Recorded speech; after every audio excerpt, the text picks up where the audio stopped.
Hi, this is Kevin Kraut. I have a story that is kind of a unique story.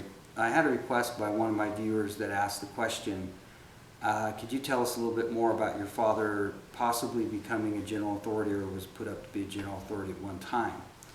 And I asked my dad this story and he says, never mind, it's not important. And I kept trying to ask him, he just wouldn't tell me. And so finally I called my uncle Neil McBride. He was the one that actually made these little metal gold plate Book of Mormon replicas that they were sold at Deseret Book for years and years. And so I called my uncle and I said, look, Uncle Neil, I need to know this story. You know, I'm studying fundamentalist stuff and I'm reading this stuff about Dad and I don't know, I just, you know, I'm tired of people lying to me and they won't tell me the truth and Dad won't tell me anything about this. And my uncle, you know, I was asking him a question about my dad almost becoming general authority. And he says, well, I don't really want to tell you that story. It's not a very good one and this and that. And I says, well, all right, I think I'll just go join some other religion. You know, kind of jokingly. And he goes, okay, I'll tell you a story. I says, okay, good. So he says, here's the story. He says, we were down in Fruita, Colorado, near Grand Junction. I think it was in Grand Junction.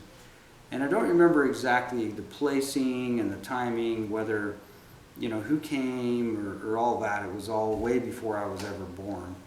But they said that they held kind of a council and most of the general authorities showed up. And there had to be somewhat of a majority or a majority in order for somebody to be called or appointed into either the apostleship or into the Quorum 70s. And I don't know which one it was. I know it was one or the other. But anyway, they got pretty darn close. Everybody raised their hand, voted for my father to come in. They all liked my dad. He was his you know, historian. He was quite a character. He was fun. He laughed. Carried on. And anyway, we'll go on. And so he came in one day and he says that he came in, sat down, and he was the actual scribe or the clerk of the meeting. And they all voted on Dad. There was one guy that hadn't quite showed up. He showed up, and he walked in, and he said, well, you know, I'm not going to vote for Ogden. And he says, well, why don't you vote for Ogden? I mean, everybody likes Ogden. And he says, I don't have a problem with Ogden either. I like him too. But the reason is that I don't want to vote him in because his wife is not general authority material. And they all were like, what, you know?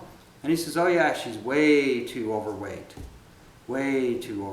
And my uncle said at that point, he says, I slammed my pencil down and I'd had enough of that and I just walked out of the meeting. And apparently, you know, the guy turned and says, well, did I offend him? And they said, well, darn right, that was his sister you were just talking about being overweight. And he goes, oh no, you know, and so anyway, so they kind of canceled it out and nothing ever became of it. And so I asked my dad later about this incident, and he said, well, yeah, that's kind of how it went, yeah.